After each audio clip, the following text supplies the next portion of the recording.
Jai Radha Madhava Kunja Bihari.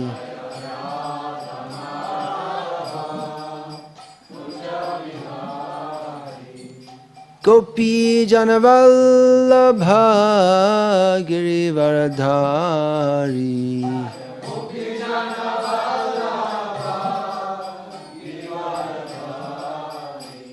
Gopi Janavallabha Girivaradhari.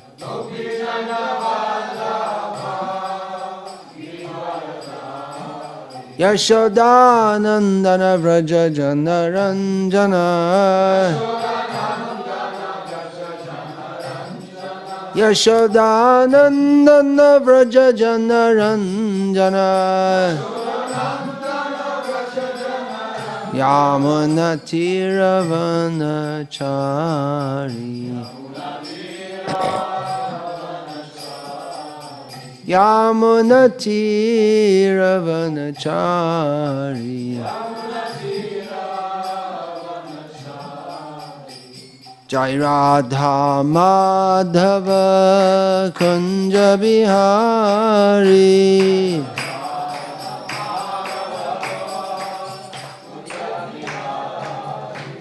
Jai Radha Madhava Kunja Bihari.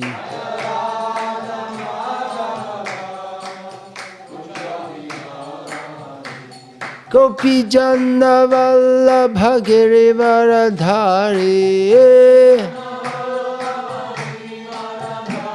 Gopi Janavallabha Girivaradhari.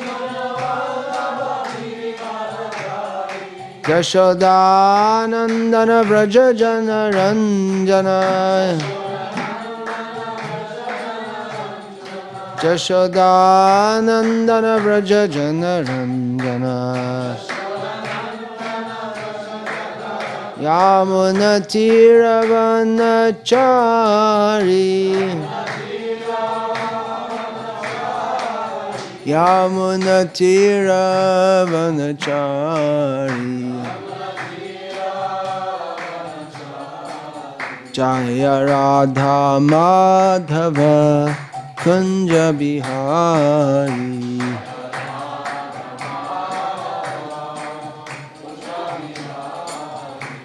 Jai Radha Madhava Kunja Bihari.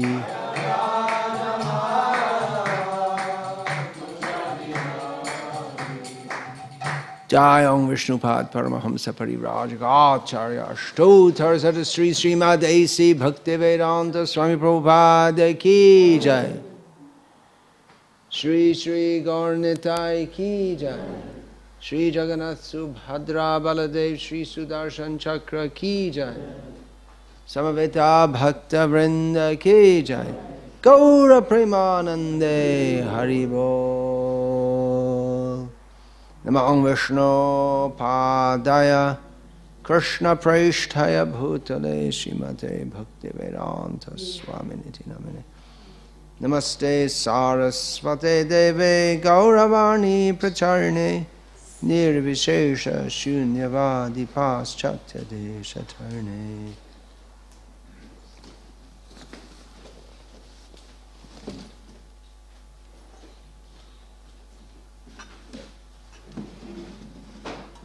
Please take these books and place them on the window ledge there.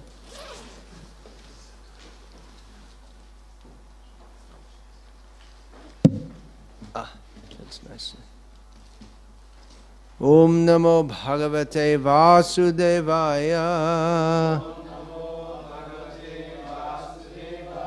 Om Namo Bhagavate Vasudevaya. Om Namo Bhagavate Vasudevaya.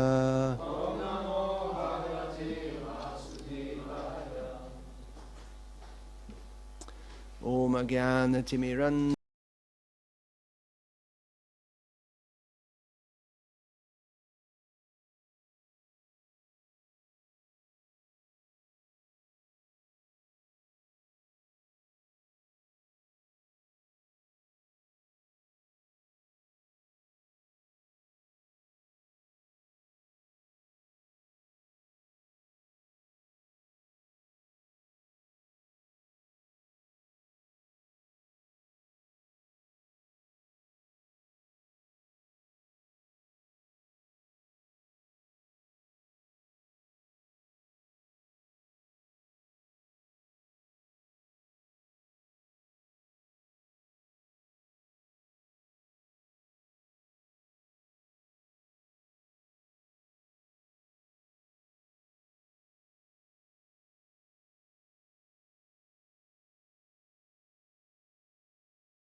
of so-called yoga practice.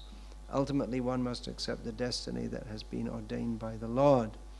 So the question that is posited in relation to this verse and purport is as follows. Yeah, right. Yeah, right. That's right. I usually do that myself. My question is whether a person in Krishna consciousness could accept some help to keep his/her body fit to serve the mission of the Lord with best of his/her bodily ability. Of course, I accept that these exercises definitely take some time out of one's daily schedule, but what if one does these exercises for 10 minutes, 30 minutes, or 45 minutes a day? Yes, so in the verse, Krishna says that an intelligent person who has dedicated his life to me does not place his faith in the prospect of perfecting his physical body through yoga. So that's should be obvious, that Krishna consciousness begins with the understanding that we are not the body. You are not German. If we preach this, the governments may become disturbed because they want us to be nationalistic. But we are not the body. Therefore, the question is, why should we bother about the body? Well, we have to serve Krishna with this body. In the purport, which is actually not written by Srila Prabhupada, although it's not against the philosophy that Srila Prabhupada wrote, but it's only one angle on this question. Sridayananda Maharaj, I believe, wrote this purport. He says when a devotee is sick, he accepts medical treatment. But there is also what is nowadays called being proactive, and that's acting in a way that the body is less likely to get sick because we have to use it for the service of Krishna. There are different approaches. Some devotees just push and push and push and push their body,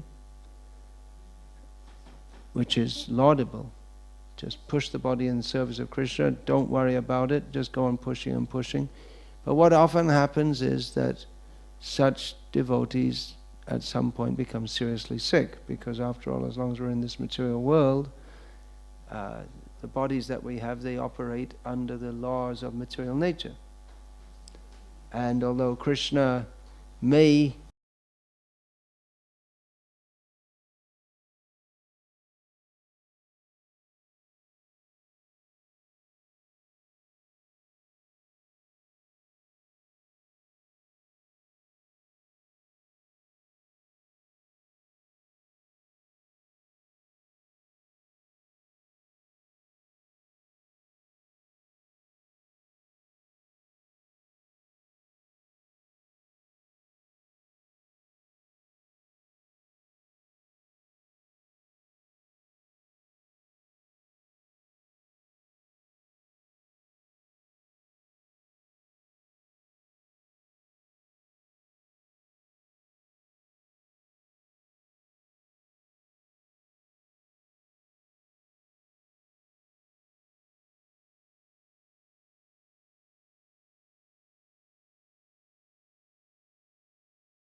do much exercise or yoga exercise, but on one specific occasion, he gave that instruction that whatever is necessary to keep your body fit and healthy, you may do.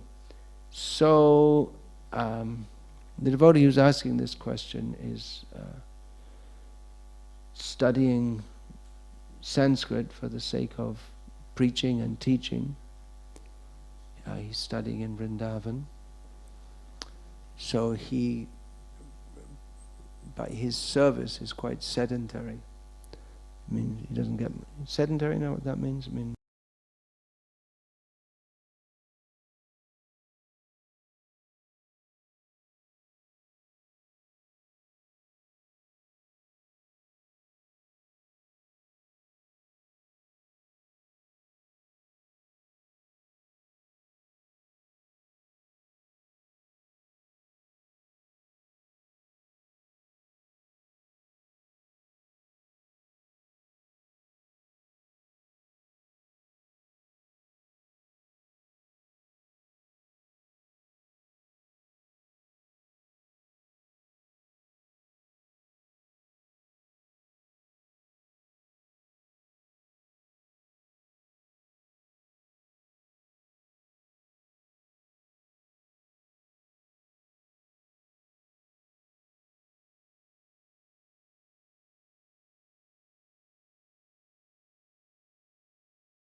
from Krishna Ragini Dasi, who thanks me for sending every day wonderful nectar. I send out daily quotes from Srila Prabhupada. I've been doing it actually for more than 8 years, and I don't send the same thing.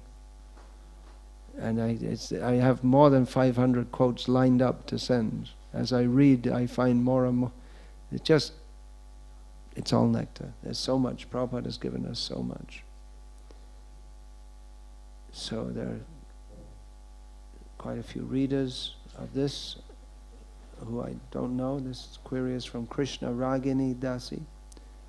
I don't know who she is. She's no doubt a dedicated follower of Srila Prabhupada, so I'm happy to perform this service of sending quotes from Srila Prabhupada to his dedicated followers. So I sent out a quotation from a letter of Srila Prabhupada in which Tamal Krishna, who at that time was, you said Tamal Krishna Goswami, but at that time he was Tamal Krishna Das Adhikari. So he had written to Srila Prabhupada asking Srila Prabhupada about what Srila Prabhupada was in his previous life. And Srila Prabhupada wrote, I cannot say what I was in my previous life. But one great astrologer calculated that I was previously a physician and my life was sinless. Besides that, to corroborate the statement of Bhagavad Gita, Shuchinam Shrimatam Gehe Yoga Brashta Sanjayate, which means an unfinished yogi takes birth in a rich family or is born of a Shuchi or pious father. By the grace of Krishna, I got these two opportunities in the present life, to be born of a pious father and brought up in one of the richest aristocratic families of Calcutta, Kashinath Malik. The Radha Krishna deity in this family called me to meet him, and therefore last time when I was in Calcutta, I stayed in that temple along with my American disciples. Although I had immense opportunities to indulge in the 4 principles of sinful life because I was connected with a very aristocratic family, Krishna always saved me, and throughout my whole life I do not know what is illicit sex, intoxication, meat eating or gambling. So far my present life is concerned, I do not remember any part of my life when I was forgetful of Krishna. So the query from Krishna Ragini Dasi. If Srila Prabhupada is Nitya Siddha as we consider him, how come that he was a physician in his life before, and how come that he lived such an ordinary life before meeting Srila Bhakti Siddhanta Saraswati Thakur? She gives us examples. He was working in a pharmacy and was married with a lady who was not a devotee. Actually, Srila Prabhupada's wife was a devotee, but not in the same mood as Prabhupada was. When we say devotee, in several times actually, Srila Prabhupada said that everyone in India is a devotee of Krishna, which if you go there doesn't look like that. And Srila Prabhupada also preached vigorously there, which suggests that they may be devotees, but they need a lot of preaching too also. But we can understand this, that at least people, they in general in India have an inclination to be a devotee of Krishna. So she was also, Srila Prabhupada's wife was also a devotee. I mean, she wasn't a meat eater. She also had the inclination to worship Krishna. But she wasn't much interested in Srila Prabhupada's intense Krishna consciousness and his desire to preach Krishna consciousness. So how do we understand that Srila Prabhupada lived such an ordinary life if he's Nitya Siddha devotee? Well, there are many instances of that, or at least we can say several. The 6 Goswamis of Vrindavan, well, among them Rupa and Sanatan, they were actually living like Muslims at one point in their life, to the extent that they were known by Muslim names, at least in the court of Nawab Hussain Shah. Srila Bhaktivinoda Thakur, to all intents, appeared to be quite a gross materialist. He was a meat eater, so we're told. I mean, he said it himself. And he didn't have much faith in Vedic culture. He was enamored by the Western culture, having been educated in that. I actually gave a whole lecture on this point, was Bhaktivinoda Thakur a meat eater, with the conclusion, no, even though he himself says he was. So if you want to get the inner understanding of that, you could find out that lecture on the internet, which answers this question in great detail, actually. That it may appear that Nitya Siddha devotees, that they act like non-devotees, but they're not. It's just we can say a show.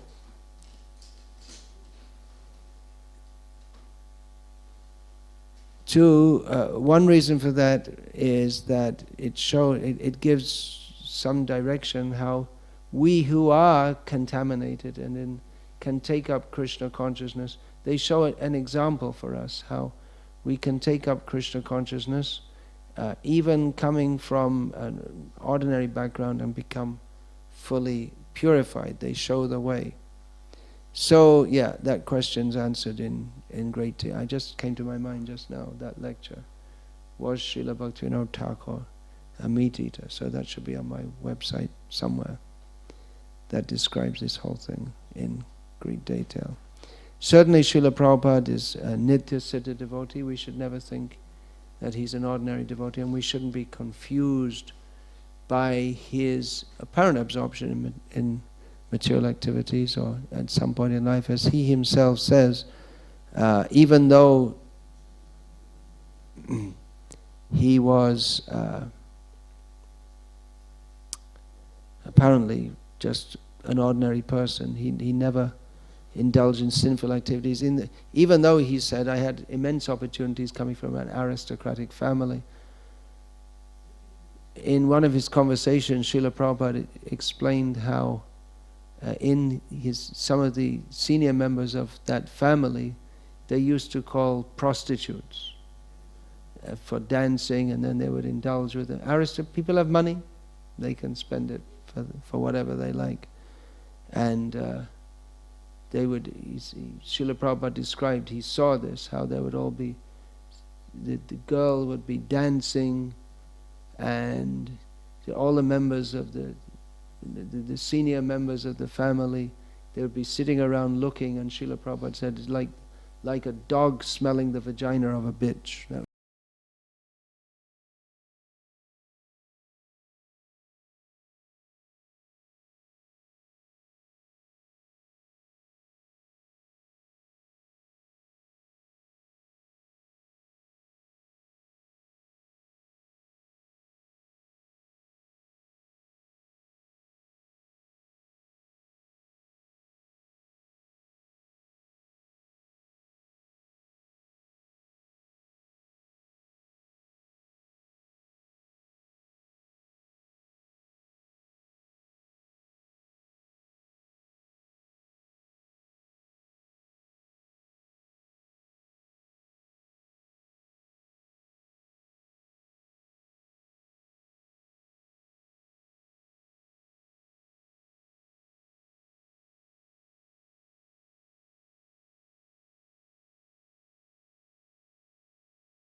Srila Prabhupada did. He himself said, on another occasion, he told Bhavananda Maharaj that when Bhavananda Maharaj was massaging Srila Prabhupada once, Srila Prabhupada said that, actually I was in the spiritual world with Krishna, and Krishna told me, you just go down to earth and you write those books. And Prabhupada said to, as he related, said, well, how can I go? It's such a horrible place. And Krishna said, don't worry, I'll make all arrangements, I'll look after you. So, Srila Prabhupada is undoubtedly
what they have inadvertently hit upon. It's a gamble.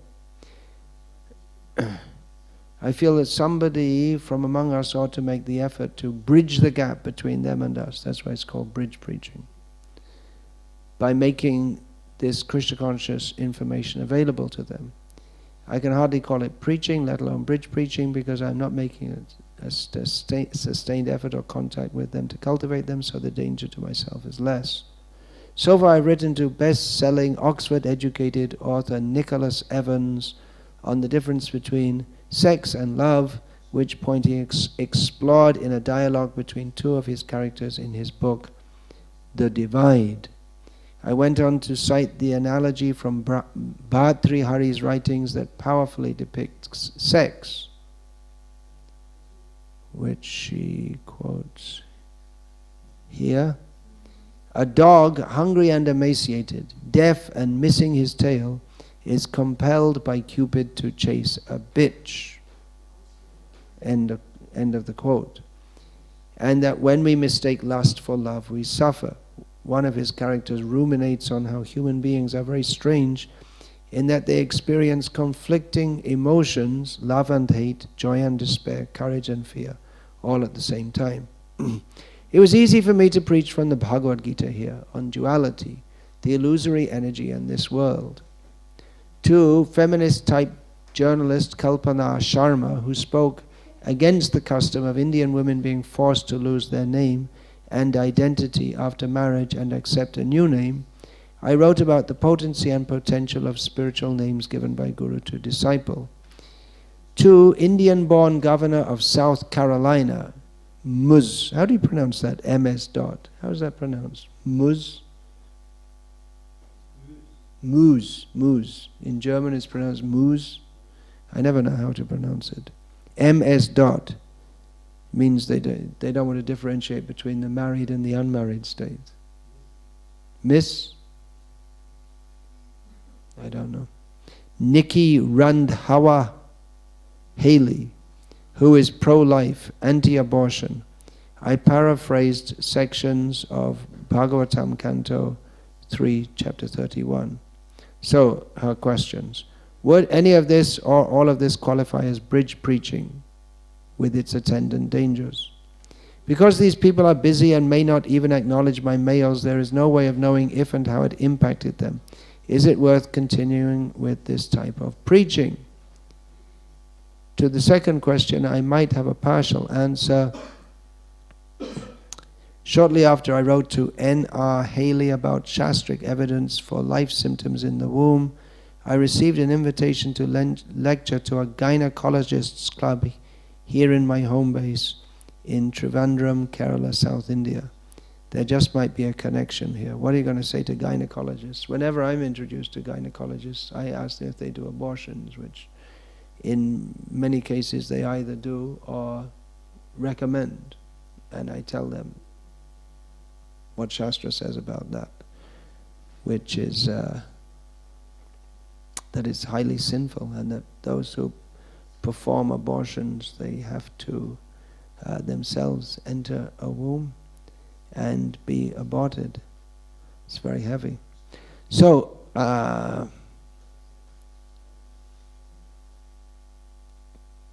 she has written, by dint of the quest for a more meaningful life, arrive at principles that come quite close to the ground truths of Krishna consciousness. It's interesting that you write that, because just recently one devotee has asked me about setting up a website called The Purpose of Life. He Google searched for the purpose of life and found there are a few things, not much is out there. The Mormons and a few other things. But he said, why should Krishna not be there? So he plans to set up a website called The Purpose of Life, and I've proposed that I can give a few lectures regarding that. This is for people who are thinking about the purpose of life, not specifically about Krishna. So we have to start off in very philosophically and bring them gradually to that.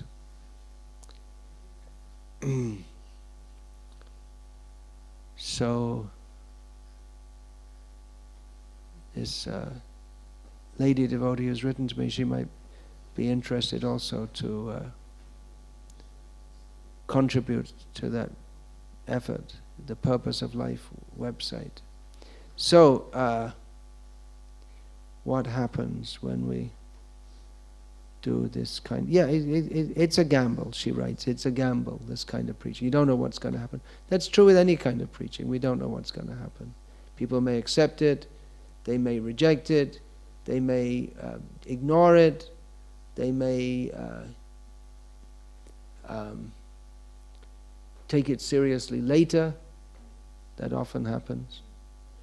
We give people books, and the book may sit in someone's garage for 20 years, and then someone picks it up. That happened with Indra Swami's mother. He sent her books when she joined the movement. She kept them in her garage, and when she got cancer, she thought about them.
send a reply.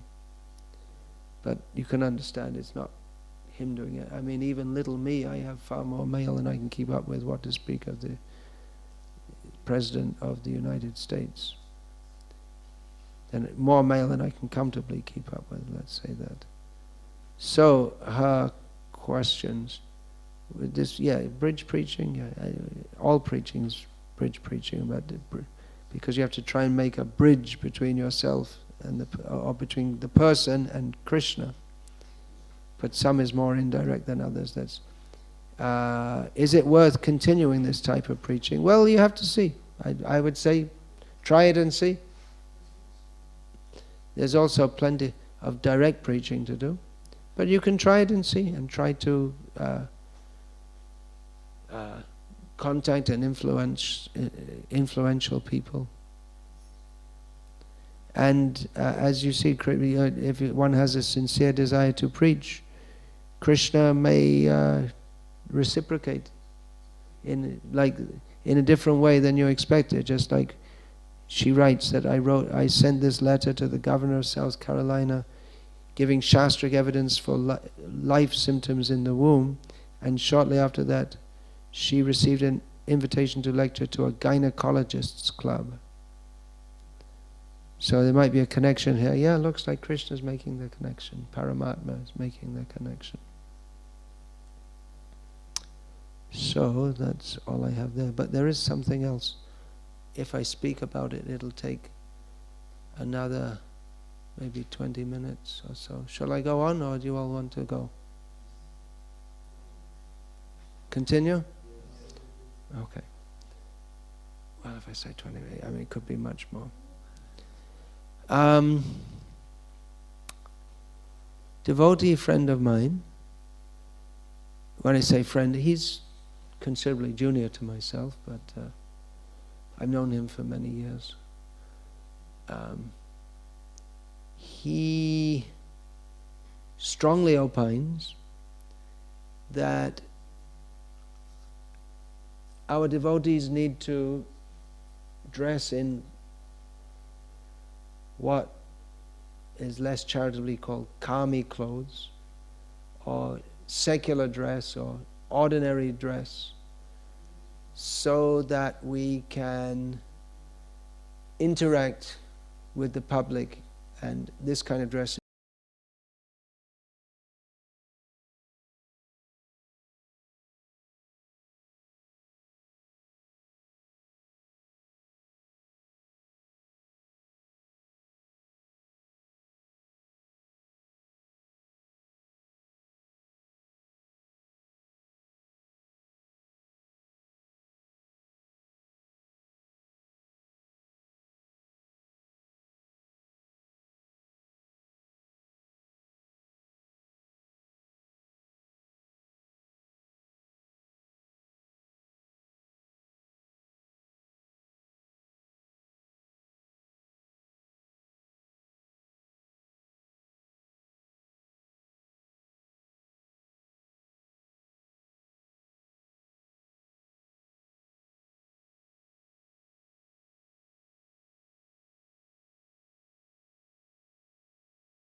this rat race in which just working for money. A year or two ago in Germany, there was a young boy who shot a bunch of people dead in a school and then shot himself. And he wrote a note that what is this life? We have to work hard all our life, then you retire and then you die. And when you're no longer fit to work, they retire you, and then you just rot. I've seen old people here in Germany walking on the street. I mean, they look even more miserable, which is saying something, than the average German or whatever, Britisher. People are miserable, and in old age they don't even have the prospect of sense gratification to give them even any slight hope of happiness. They're just neglected. No one. I mean, they may be cared for physically, but the children don't care for them, and they're just waiting to die. They have nothing left in life. So, so that boy who shot so many people, that was like his reason that life is so miserable. So that was his expression of that. So his response to the futility of life was to shoot a bunch of people and to shoot himself. So there are many people who see that, or actually by preaching we can point it out to them, that what is this life? What is this Govinda sings, E dhana jovana putra parijana ite keache paratitire kamala dala jala jibana talamala bhajaho haripada nitire. What is this life, he says here? What is this? Getting money, friends, family, putra. What's there? What's in it? This life is like, it's like water on a lotus leaf. It'll just drop. It won't stay there long. It'll drop down for sure. And what do we have to do? Bifale shevinu kripana durajana chapala shukala balagire. We're just working for nasty people, doing some useless work, and what for? Just so we can get a little insignificant sense gratification. So his conclusion, Govinda Das says, Bhajahu Haripada. Worship the lotus feet of Krishna.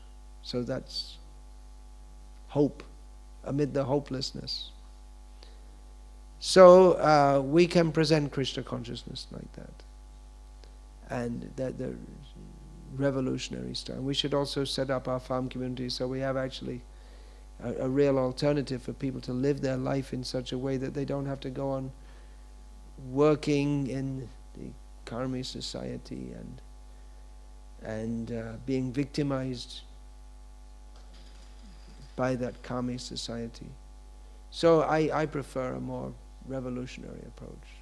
Yeah, we're different and we want to be different, and we need to be different. Although we don't say that everyone has to. This is especially a monk's dress or a sadhu's dress.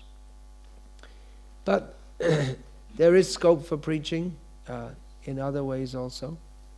One may dress like a gentleman, Srila Prabhupada said, when he said that his disciples could dress in non-traditional or Western clothes, but he did say they should be smartly dressed. I don't think it's not very respectful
jump. If people think, well, to take this up I have to dress in this dress, if from the beginning they think that, it might turn them off right from the beginning. So there is a good case for preaching in Western dress, but maybe like that, like we have in the church, the priests and the monks and the nuns, they dress in a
the personality of Kali must be very, very... But he's servant of Krishna. So by Chaitanya Mahaprabhu's Sankirtan movement, maybe he'll admit defeat and join us also.